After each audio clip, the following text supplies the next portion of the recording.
déploie de sa gloire ce soir. Alléluia. Et nous pouvons sentir sa présence.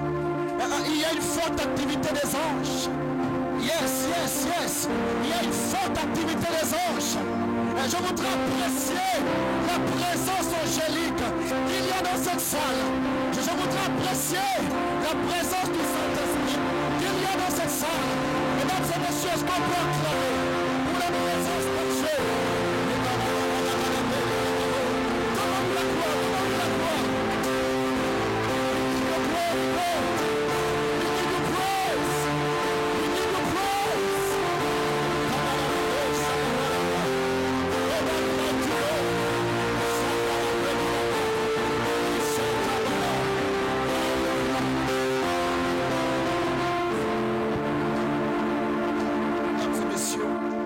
Dieu vous bénisse. Mettons-nous dans la présence de Dieu.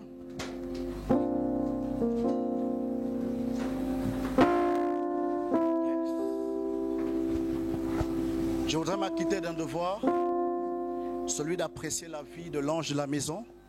Yes. Nous avons un serviteur efficace, un homme que Dieu s'est choisi. Il est l'ange de la maison. Alléluia. J'aimerais qu'on se tienne debout une minute pour apprécier la vie de son serviteur, le pasteur Lionel Bekakai et son épouse Laura Bekakai.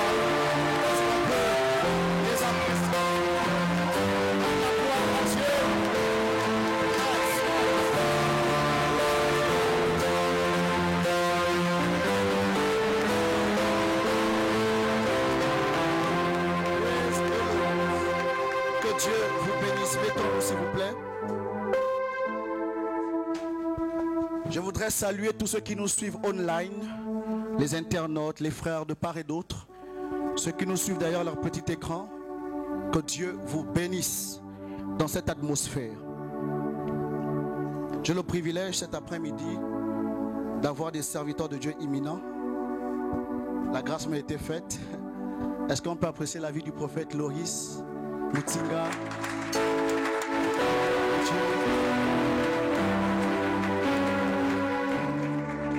Nous avons le privilège d'avoir le prophète de Dieu. Est-ce qu'on peut apprécier la vie du prophète Max? La gloire de Dieu.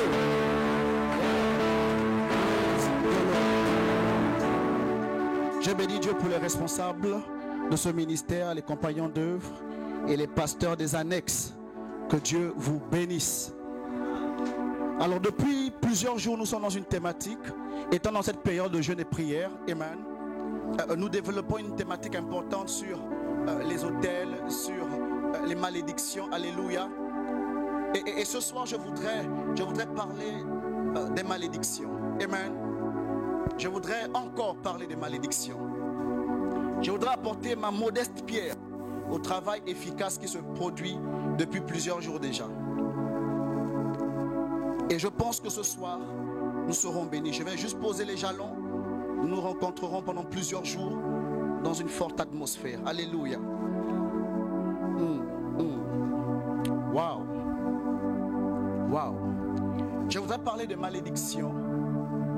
Et si je devrais donner un sous-titre aux quelques paroles de ce soir, j'intitulerai mes mots « Déliez-le vous-même ». Amen. J'aurais besoin d'un lecteur pour quelques textes. Mais est-ce que nous pouvons déjà ouvrir Jean chapitre 11, verset 44.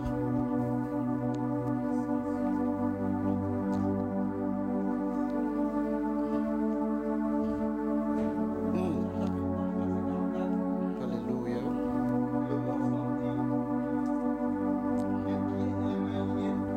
De bande et le visage enveloppé d'un linge. Jésus leur dit, déliez-le et laissez-le aller.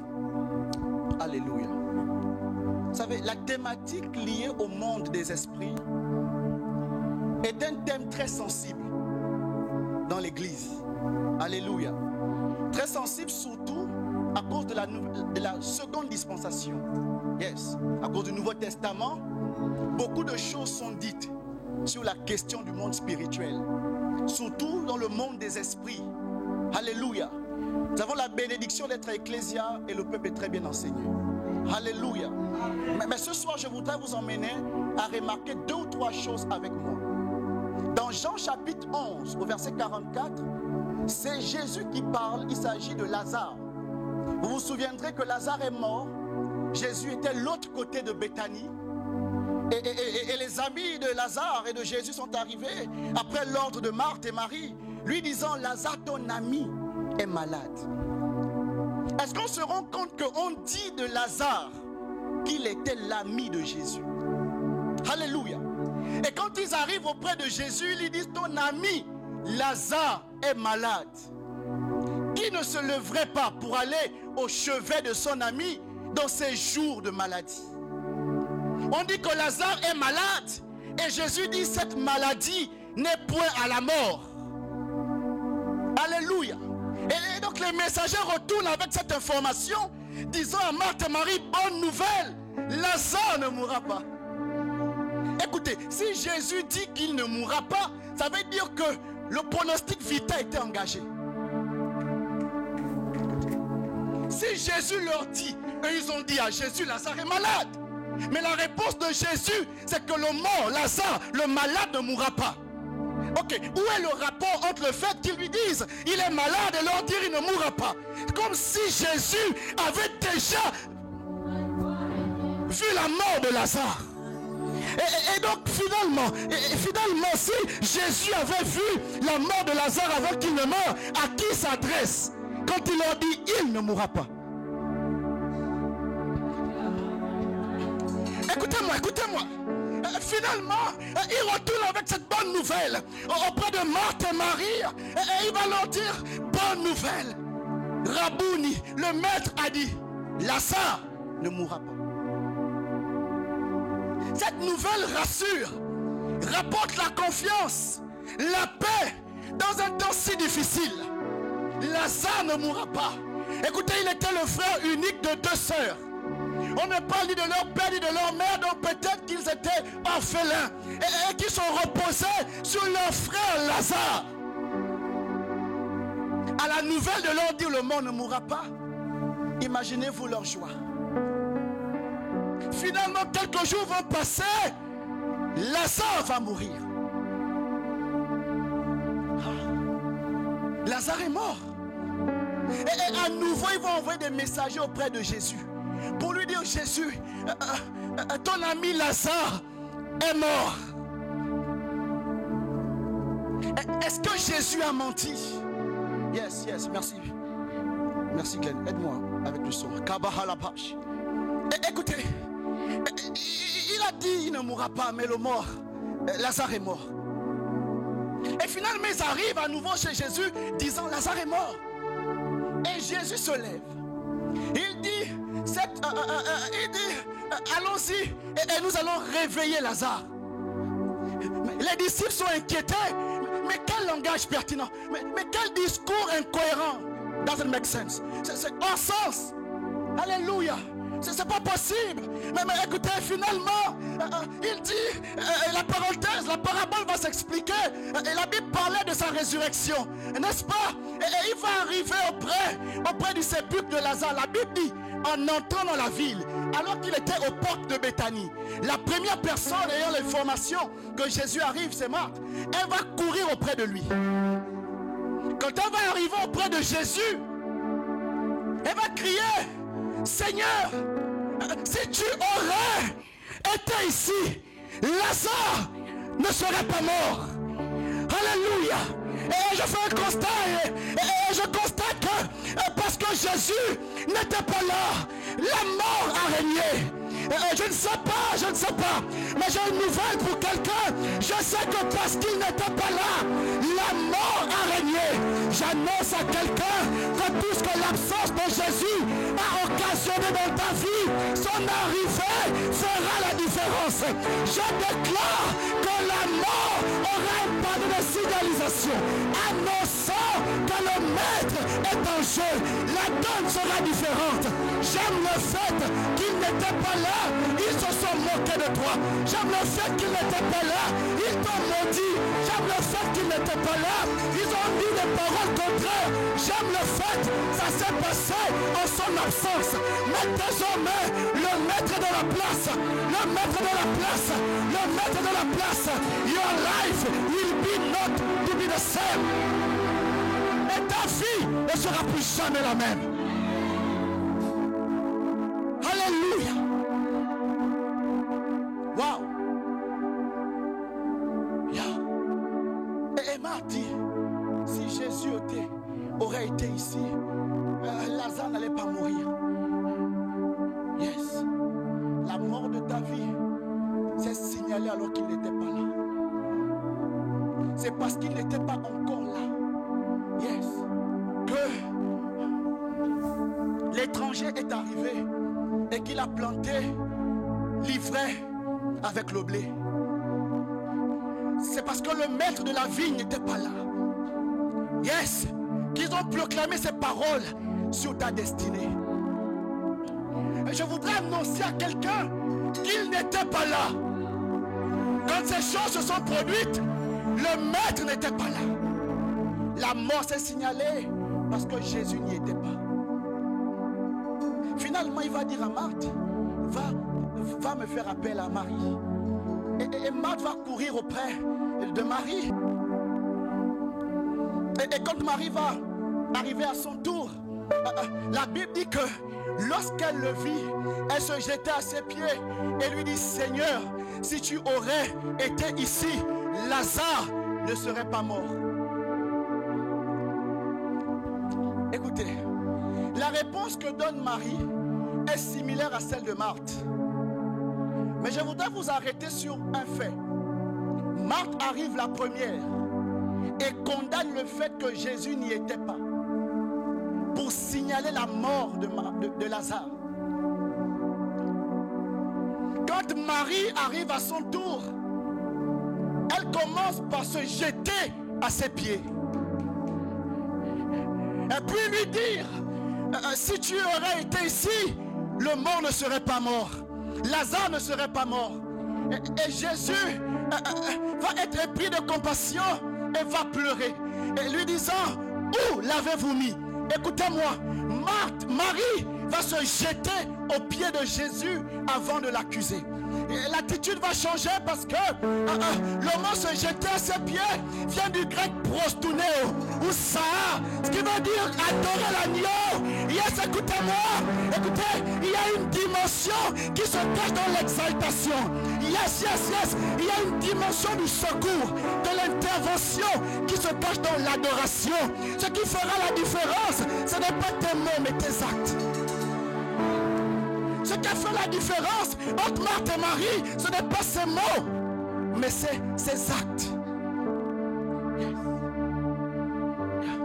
Lorsque vous entrez dans la prière, ce n'est pas vos mots qui comptent d'abord, c'est votre attitude dans la prière.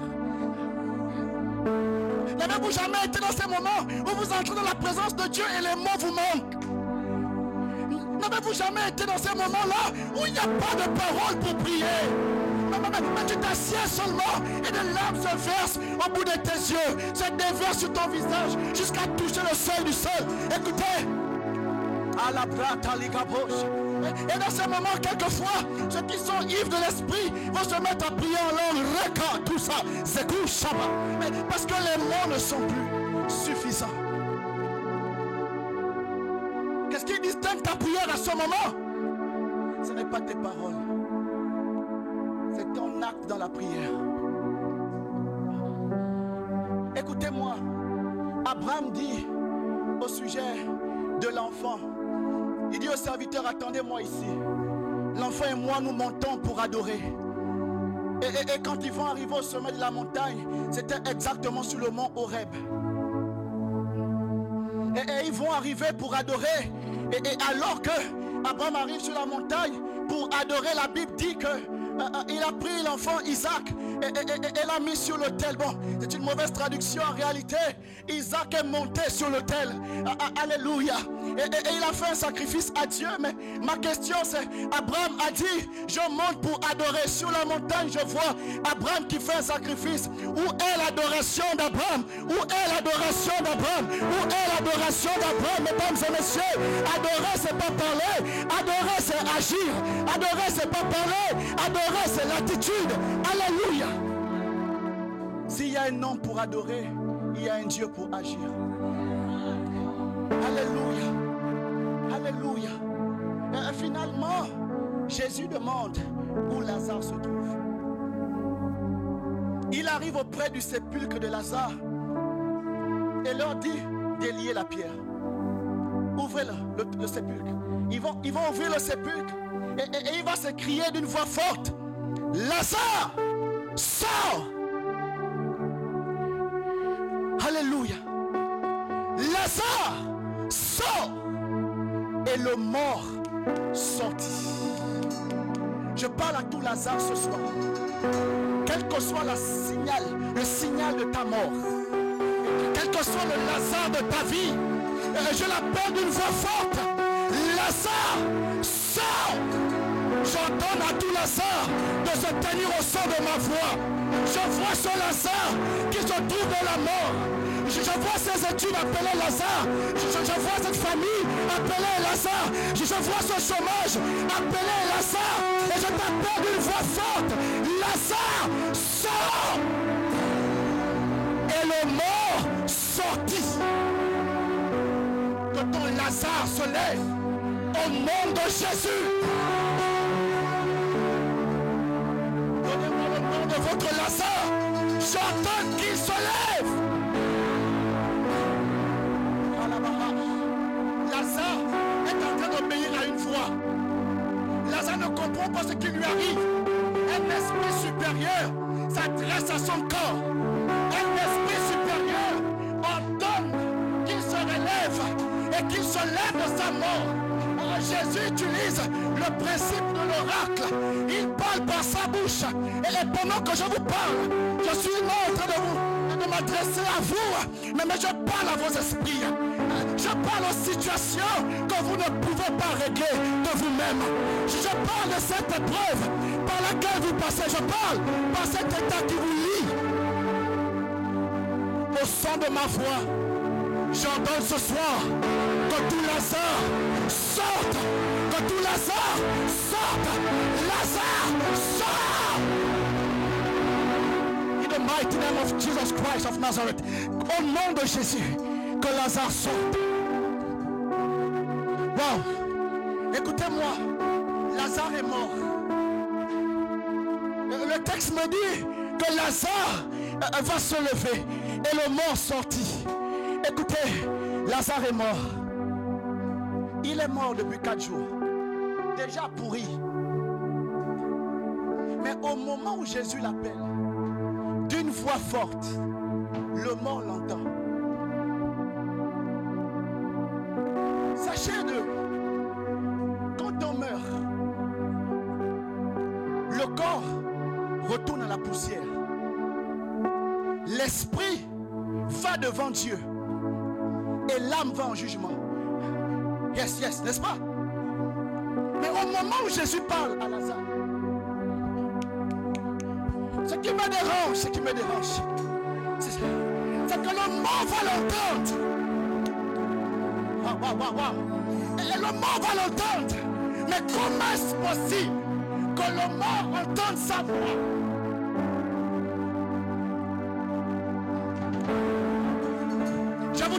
Je voudrais vous aider. Avant que Jésus ne bouge, il a dit à ses disciples, allons-y to wake up. Allons-y pour le réveiller. En d'autres termes, Jésus a fixé une loi avant de bouger. Il a plongé Lazare dans un sommeil. Il a transvasé l'esprit de Lazare. Il a parlé le premier. Il appelle ça mon sommeil. Et donc quand il appelle, oh my God, please come, please. Aïe, aïe, aïe. Quand il parle, il ne s'adresse pas à Lazare mort. Il s'adresse à l'homme qui dort. parce que sa foi a dit il dort. Écoutez-moi, la foi a un langage. La foi a un langage. La foi a un langage. La foi a un langage. La foi a un langage. Wow. Ils disent que je suis maudit, mais j'annonce ma bénédiction. Ils disent de moi que je suis lié, mais j'annonce que je suis un signe pour ma génération. Ils ne m'ont pas encore connu. Les choses à venir s'annoncent plus glorieuses. Je suis en course pour ma destinée. Oui.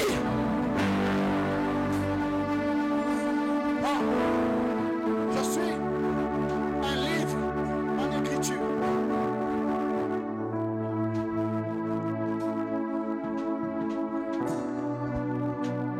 Une histoire sur le point d'être contée.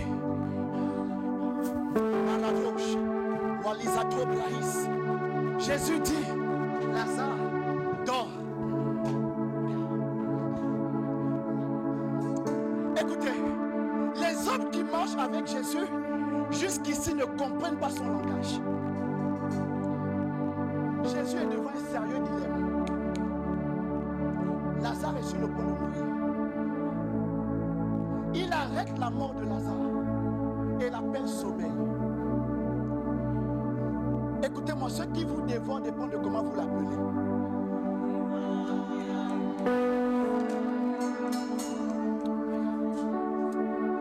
Ce qui vous ravage dépend de comment vous l'appelez.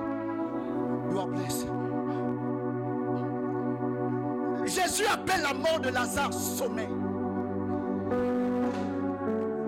Écoutez, Jésus est en train de traverser la ville et il trouve un figuier. Il a faim et a besoin de figues pour se fortifier.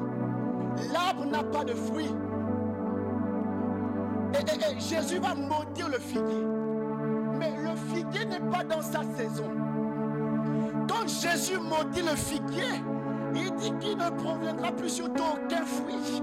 Et il va le maudire par sa voix. Les disciples sont témoins. La Bible dit qu'après l'avoir quitté, le lendemain, Pierre et les autres sont allés lorgner le figuier, sont allés au figuier et ont constaté qu'il a séché depuis la cime jusqu'aux racines et sont venus à Jésus pour dire, Maître, es-tu au courant? Le figuier que tu as maudit est sec. Jésus va leur dire, si vous aviez la foi comme un grain de sénévé, vous pourrez dire à cette montagne, ôte-toi de là et va se planter dans la mer. Écoutez, quelle est la corrélation entre l'information de Pierre et la réponse de Jésus? Il dit, Jésus, le figuier a séché jusqu'aux racines. Et Jésus leur dit, le problème, c'est que vous n'avez pas la foi. Écoutez-moi, à quel moment Pierre a prié et il n'a pas eu la foi? Est-ce qu'il était concerné par cette affaire du figuier?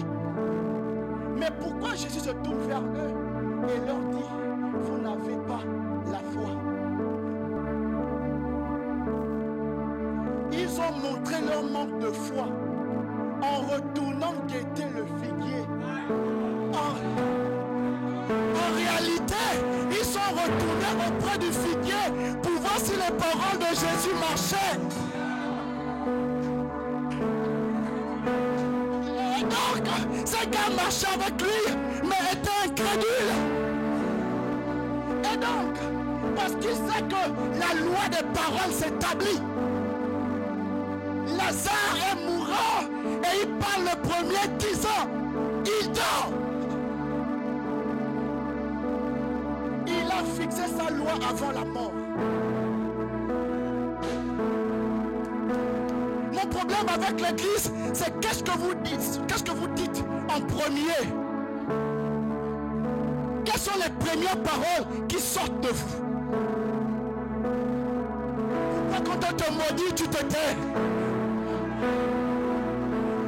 Pourquoi quand on t'insulte, tu te tais? Ne veux pas les injures, mais change ces paroles en d'autres paroles. Le problème, c'est que le monde spirituel est un monde de balance. Yes, yes, yes. Le monde spirituel est un monde de poids et de balance. Et si le diable m'envoie des mauvaises paroles, si le diable m'envoie des paroles déréglées, si le diable m'envoie des informations erronées, il faut que je lui renvoie des paroles cohérentes. S'il dit que je suis maudit, je lui dirai que mon Dieu m'appelle bénédiction. La Bible dit que c'est aimé, malédiction dont il s'est chargé.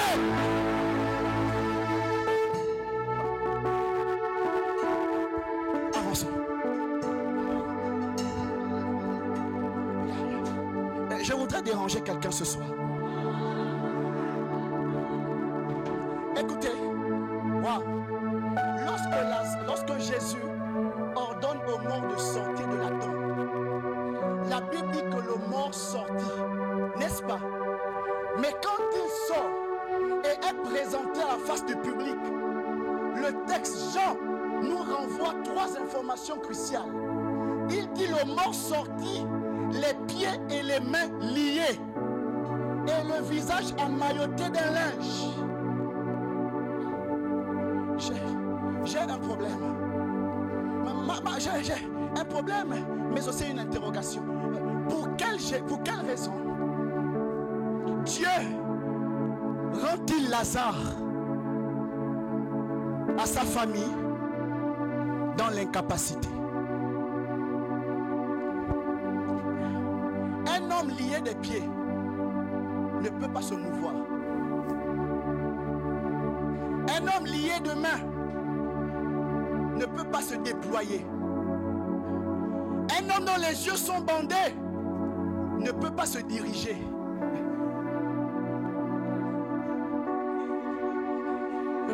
Et donc Lazare sort de la mort avec 3 problèmes importants.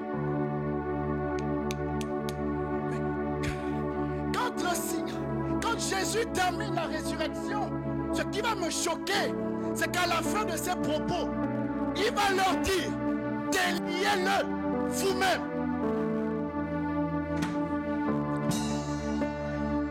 Ma question est de savoir à qui Jésus s'adresse-t-il?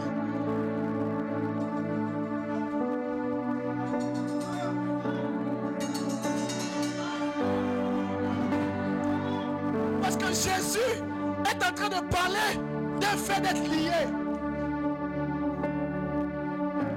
Et s'il dit, déliez-le vous-même, il est dans l'implicite en train de dire que vous l'avez lié d'abord.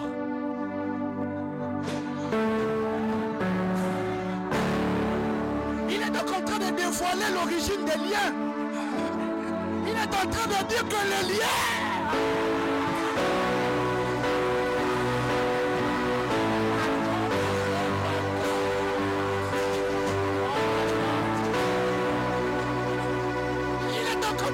que les liens proviennent de nos familles, de nos proches. Il dit dans cette affaire, je ne...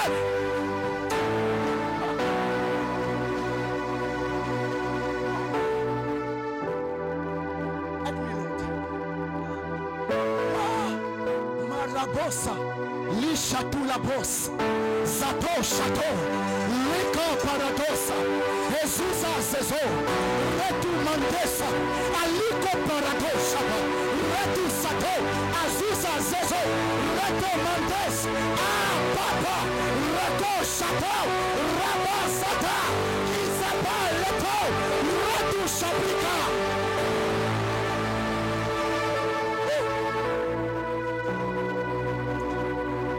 Jésus est en train de leur dire, ce problème émane de ceux qui sont proches de vous.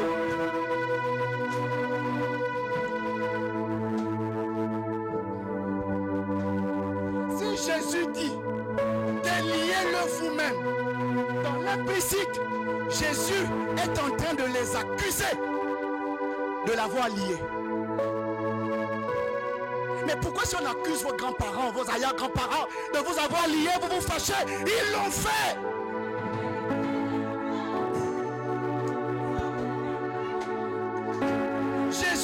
premiers à les avoir accusés.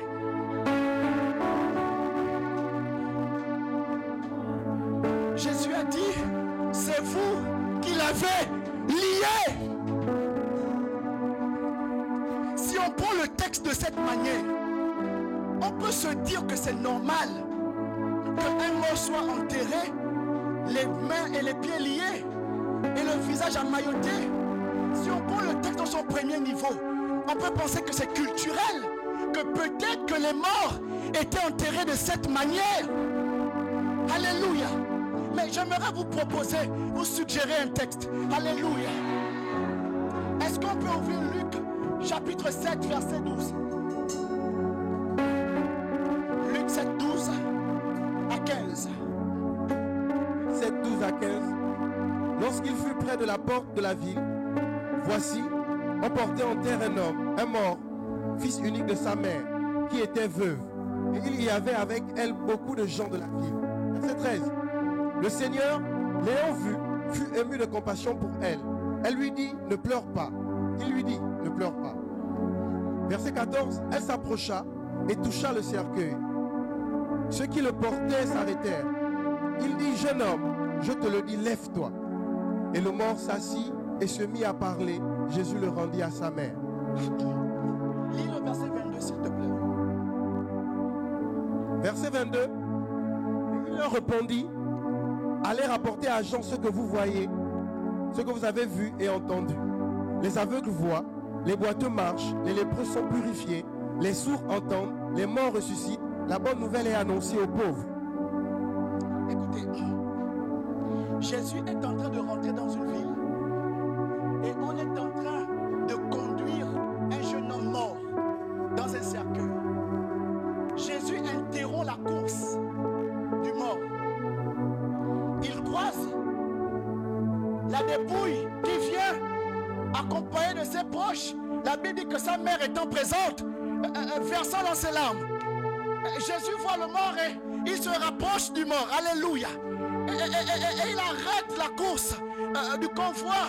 Il va poser sa main sur le cercueil. La Bible dit, il ordonne au jeune homme de se lever. Et le jeune homme va se lever. Le texte dit que Jésus a pris le mort et l'a rendu à sa mère. Dans le verset 22, les disciples de Jean viennent vers Jésus et lui demandent, es-tu le Messie qui devait venir? Il leur dit, allez-y dire à Jean que ce que vous voyez, qu'est-ce qu'ils voient? Les lépreux sont purifiés.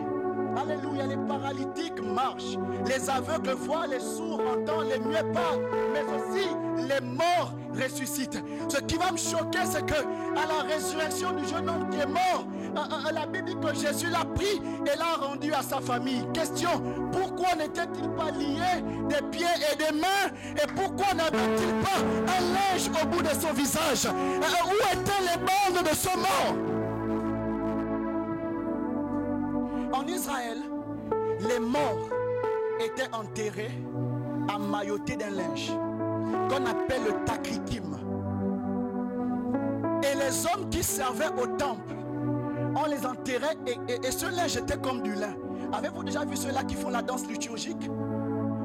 Voyez-vous ce vêtement blanc qu'ils portent si léger? D'accord? Yes. Comment on l'appelle? C'est de la soie? C'est en soie. Et les hommes qui servaient au temple, on les enterrait avec leur talit. Amen. Et on ne liait aucun mort. Les morts qui pouvaient suggérer, prétendre être enterrés liés, c'est ceux qui avaient commis des fautes lourdes sur la terre, ayant été jugés, cloués à la mort comme les deux brigands. Et lorsque quelqu'un mourait de cette manière et que sa famille ne venait pas le reconnaître, d'accord? C'est ce qu'on appelle au Gabon enterré comme un indigent. Vous connaissez cette expression? Les gens qu'on enterre comme des indigents, c'est ceux qui n'ont pas de famille. Ceux-là, on les enterrait les pieds et les mains liés pour que même leur faute les accompagne dans la mort et que leur sang retombe sur eux. Mais Lazare est l'ami de Jésus et a une famille.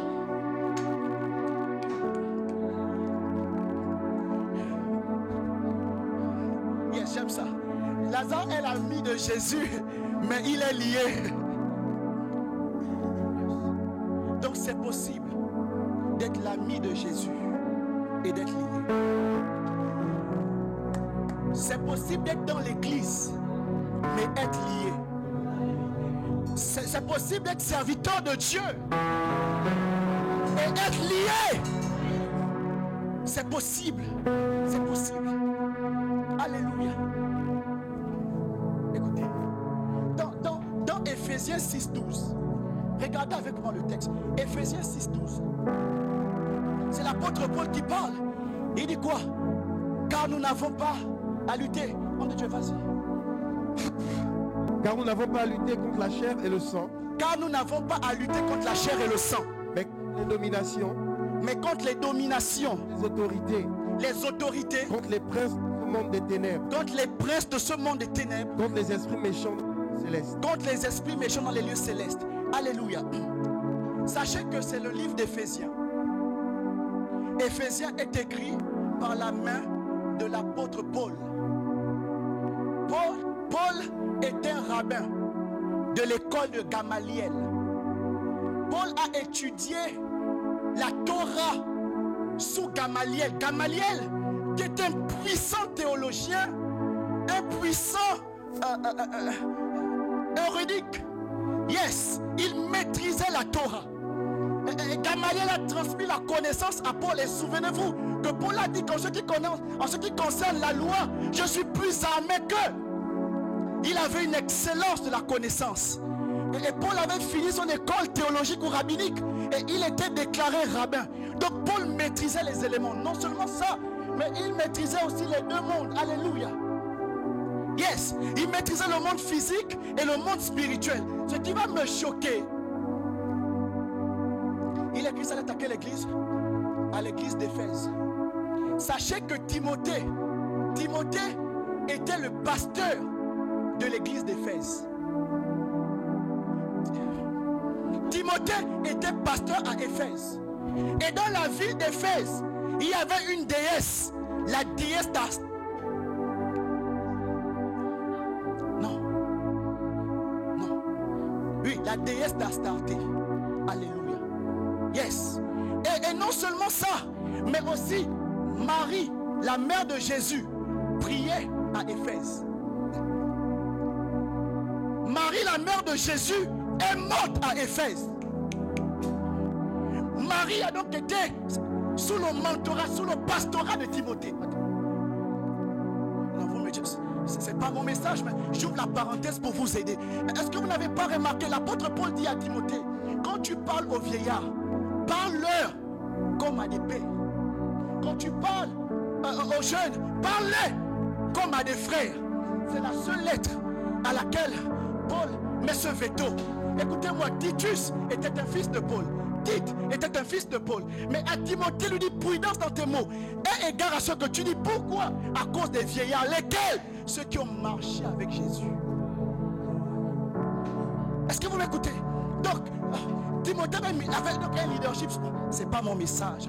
Je parlerai à la jeunesse. Je m'adresserai aux jeunes ministres de Dieu.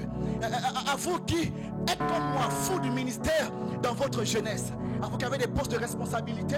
Que personne ne méprise votre jeunesse. Alléluia.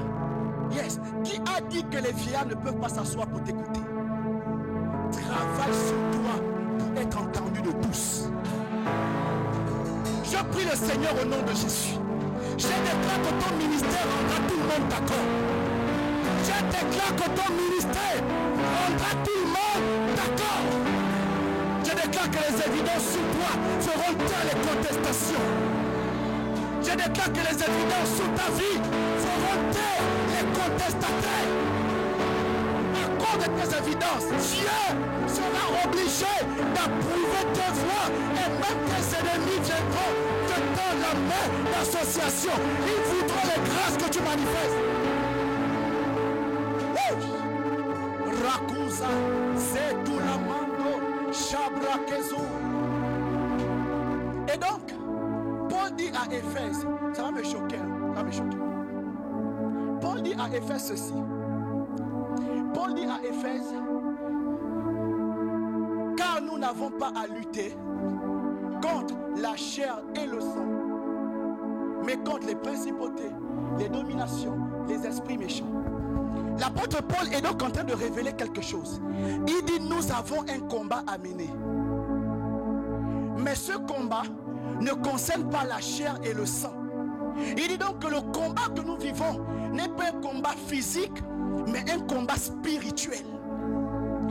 Et quand Paul écrit cette lettre, Jésus est déjà mort, ressuscité et glorifié.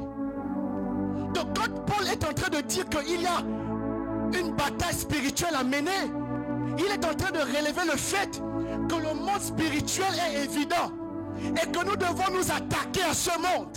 Nous devons lutter contre eux. Yes. Et donc, quand on parle des esprits, quand on parle des malédictions, quand on parle des autels, c'est réel. Alléluia. C'est réel. Nous devons prendre conscience que ces choses sont certaines. Nous ne pouvons pas les prendre à la légère. Donc je voudrais ouvrir vos yeux maintenant sur 3 choses. Je vous ai dit que Lazare est sorti lié de 3 domaines. Lazare avait les pieds et les mains liés. Lazare avait le visage emmailloté d'un linge.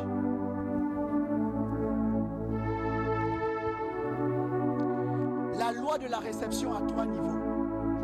Ou du moins, on possède par 3 dimensions. Il y a 3 choses à travers lesquelles on obtient, on saisit et on possède. La première chose, c'est la vision.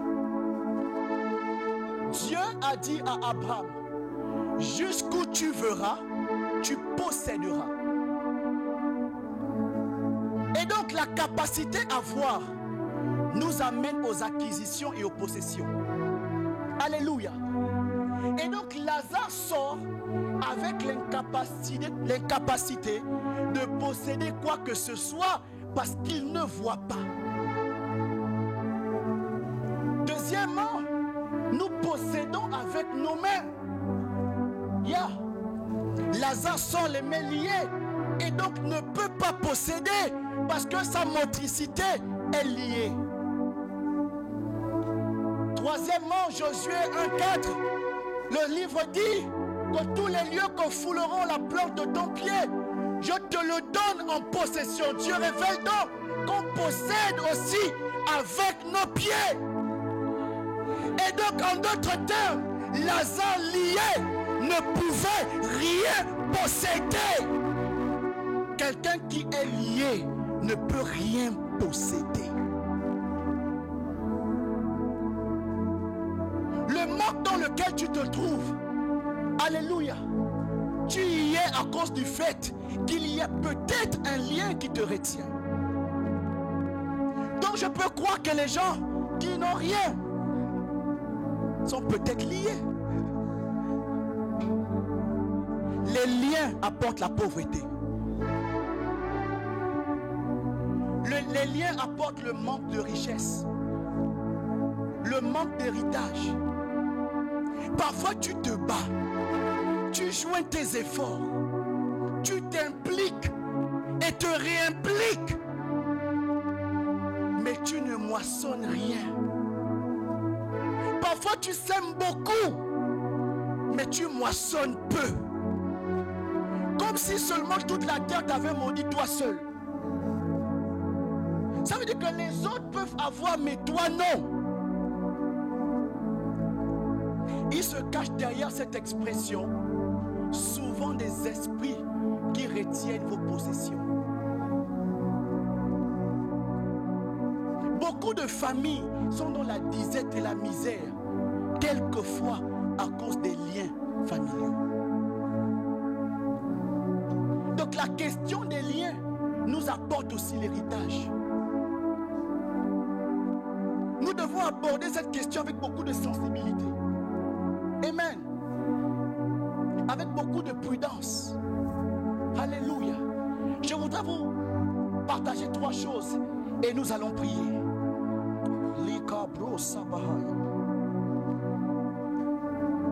La première, c'est les malédictions lointaines. avons les malédictions par parole. 1 Roi 16, 34. Josué 6, 26. 1 Roi 16, 34. Dans son temps, Hiel de Bethel bâtit Jéricho. Il en jeta de main au prix d'Abiram, son premier-né, et il en poussa les portes au prix de Ségub, son plus jeune fils, selon la parole que l'Éternel avait dite par Josué de Nun. Josué 6, 26.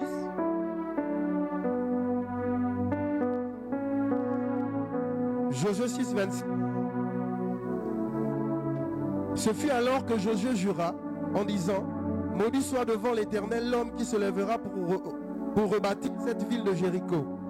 Et il en jettera de main au prix de son premier. Et il en posera les portes au prix de son plus jeune fils. Amen.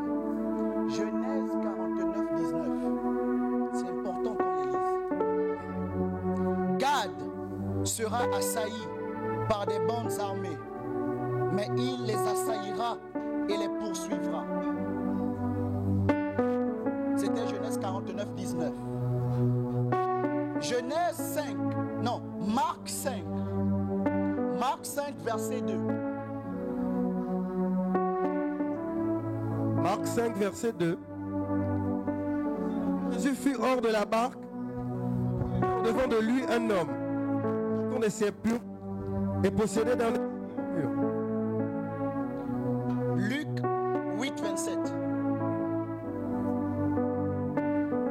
Luc 8, verset 27. Lorsque Jésus fut descendu à terre, il vint au-devant de lui un homme de la ville, qui était possédé de plusieurs démons. Depuis longtemps, il ne portait point. Il avait sa non dans une maison, mais dans les sépulcres. Alléluia. Écoutez, je vous parle des malédictions lointaines ou des malédictions liées aux paroles. Vous savez qu'il y a des gens qui se retrouvent dans des circonstances difficiles alors qu'elles n'ont rien commis. Il y a des personnes qui, ayant atteint l'âge du mariage, ont même travaillé sur leur caractère, mais personne ne veut les épouser. Il y a des gens, je l'ai dit, qui mettent beaucoup d'efforts à ce qu'ils font, mais ils ne moissonnent rien.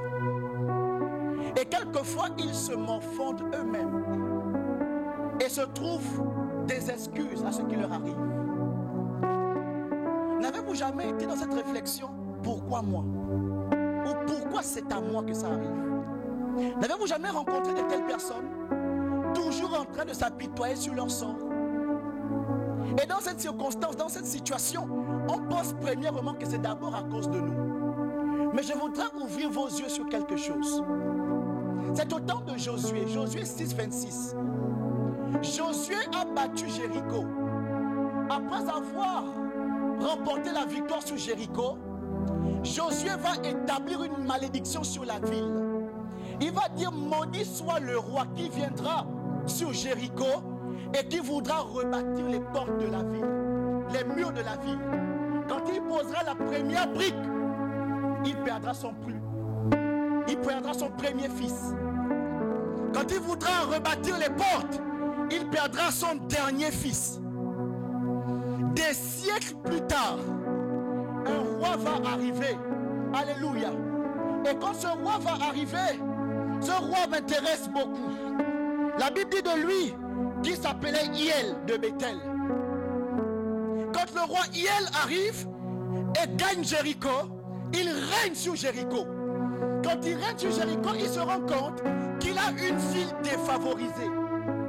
Parce que vous savez qu'une ville ou un pays, une nation a des frontières. Et il y a urgence et besoin de mettre des unités aux frontières pour la sécurité du pays. Donc le roi se rend compte qu'il est défavorisé parce qu'il a un pays qui n'a pas de frontières. Il faut donc qu'il bâtisse des frontières. Il va entreprendre de bâtir la muraille pour sécuriser la ville. Quand il va poser la première brique, son premier fils va mourir. Il va finalement dire, bon, écoutez, changeons de stratégie. Après le deuil de son aîné, commençons par les portes. En posant la première brique de la porte, son dernier, son Benjamin, va aussi mourir. Ma question est, qu'est-ce que ce roi a fait pour perdre le fils de sa vigueur et pour perdre son Benjamin? Voici un roi qui vivait des malheurs les uns après les autres sans savoir pourquoi ces choses lui arrivaient. Écoutez, ce roi avait ses deux fils et les a perdus sans raison. J'aimerais que vous preniez conscience que les enfants de ce roi sont morts. Yes, alors qu'ils n'avaient rien fait. Est-ce que ce n'était pas juste de sécuriser la ville? Pour lui, c'était juste. Alléluia. Mais alors qu'il a entrepris cela, il a fait perdre la vie à sa maison. Et il était dans le deuil et le propre pendant plusieurs temps. Jusqu'à ce qu'un serviteur va lui dire, oh roi, ce n'est pas à cause de toi, n'est-ce pas? Il dit quoi? Dans le texte, il y a Josué bien des siècles avant a maudit la ville.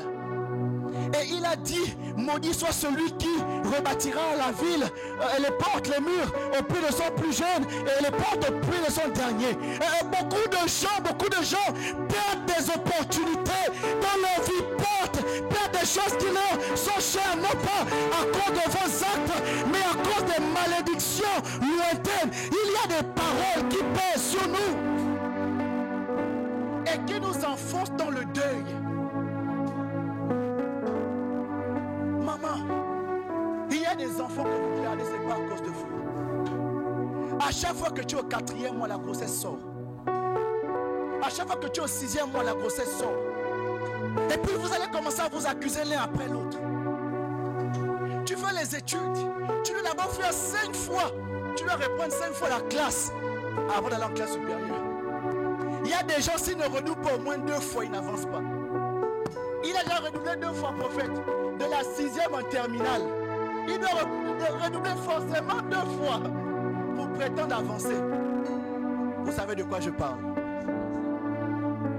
Souvent ces choses ne sont pas liées à vous. Parfois il y a des grands-parents qui ont établi des paroles, qui ont fermé les ventres des femmes, qui ont maudit, qui ont dit des choses. Ces malédictions existent. Il y a des malédictions lointaines qu'on peut subir quand on est. Quand bien même on n'a rien fait. Parce que la malédiction transvase le temps. La malédiction n'est pas liée aux époques. La malédiction traverse les années et les générations. Elle perdure aussi longtemps qu'elle n'est pas détruite. Et ces genres de malédictions sont établis par ceux qui ont de l'ascendance. Parfois une grand-mère, un grand-père. Et parfois c'est pour des raisons banales. Alléluia. Wow. Yes, yes. Pendant que je suis en train de parler, yes, je vois dans mon esprit quelqu'un. Yes. Je suis en train de voir la lettre G. Et je vois 2. Et j'entends G2. Il y a quelqu'un au son de ma voix qui est du Haut-Togoué. Et cette personne est sujet à des forces étrangères. Yes, yes, yes, yes. Quand tu avais entre 14 et 17 ans, tu as raté 2 fois le viol.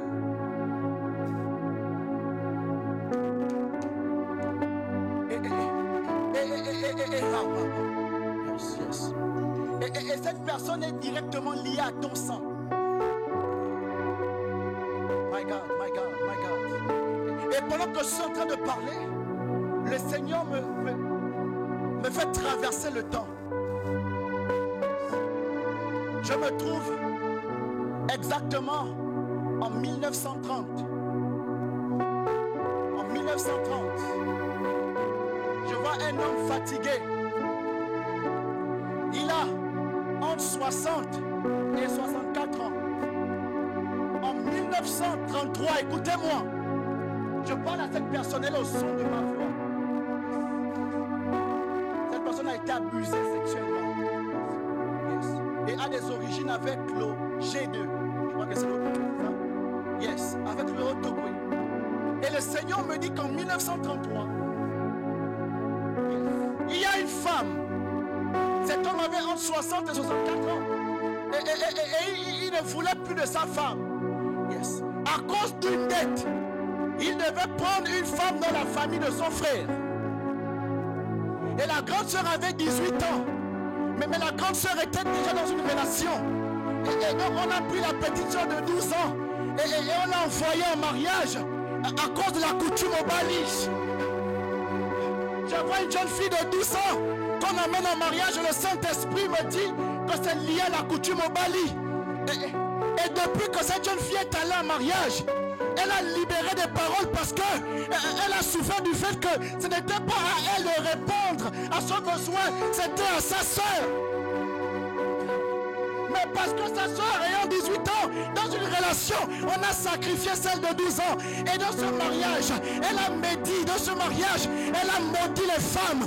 Et depuis 1933, wow, jusqu'à maintenant, les Barou Shabbat, les femmes de cette famille subissent des malédictions importantes.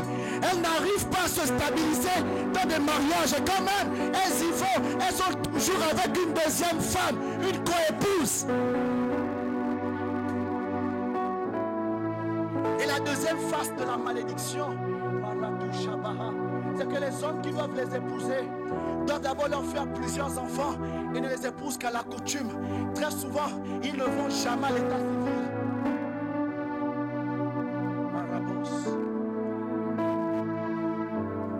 Pendant que je parle, mon esprit est ici et mon esprit est au Maroc. Mon esprit est ici dans cette salle. Sous cette onction, il y a quelqu'un maintenant, au son de ma voix, qui est lié au Togwe, la Barousse, et qui subit dans sa famille des forces. Et cette malédiction provient d'un mariage au Bali qui s'est mal passé. D'une coutume au Bali, c'est ça? C'est le bon terme, qui s'est mal passé. Mais pendant que je parle, je sens la personne avoir comme de la chair de poule. Yes, elle est là. Et dans les instants qui vont suivre, l'onction va descendre sur elle. C'est la soirée de ta délivrance et de celle de ta famille. J'entends le son des cardinaux et des chaînes qui se rompent. Yes, yes, yes. Ça commence, ça commence, ça commence, ça commence. Son onction est déjà là. Isabro Doligo Shamara Digazo. Hekaradis Paradashodes. Yes, yes, yes, yes, yes, yes. Est-ce qu'on peut fermer les yeux rapidement?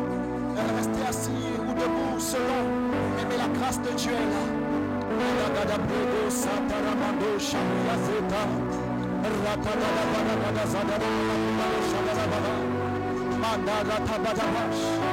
Je suis en train d'entendre délivrance, délivrance, délivrance, délivrance, délivrance.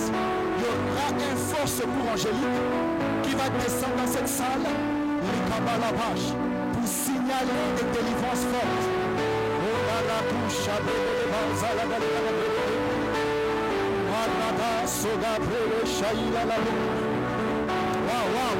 Wow. Maratouche et des masses. Libre-vous, soupatele. Ratamade, shabaradaha. Ratakabas. Toute malédiction lointaine. Toute malédiction qui va plus loin que toi. Qui vient de tes arrière-grands-parents, de tes parents, et que tu n'as pas commise. Je déclare que ces choses vont s'interrompre. Ces choses vont s'arrêter. Vont s'estomper dans ta destinée. Au nom de Jésus-Christ. Est-ce qu'on peut prendre une minute? On peut prier une minute? Ceux qui nous suivent en ligne, c'est le temps de prier. Mets-toi à prier avec nous. L'atmosphère vient de changer. Je vois les anges qui tombent dans cette salle. Je vois les anges qui descendent dans cette salle. Et le Seigneur me parle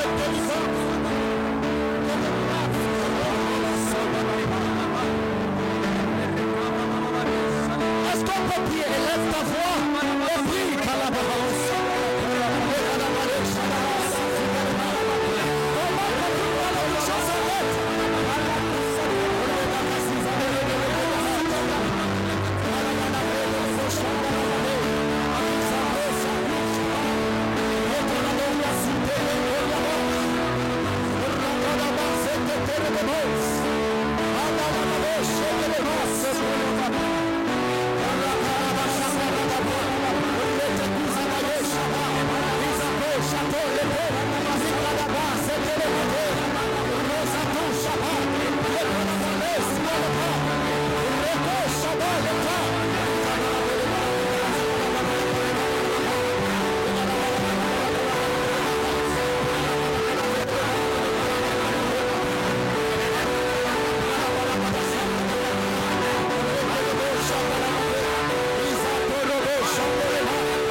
Et comme on dit, tout lien qui barre notre vision, tout lien qui barre, qui ont lié nos mains et qui ont lié nos pieds, qui nous empêche de voir, qui nous empêche d'agir et qui nous empêche de nous mouvoir.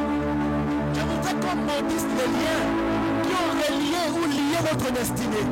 Est-ce qu'on peut lever nos voix et commander que tous les liens qui nous emmaillotent soient rompus ce soir au nom de Jésus? Et lève ta voix et prie.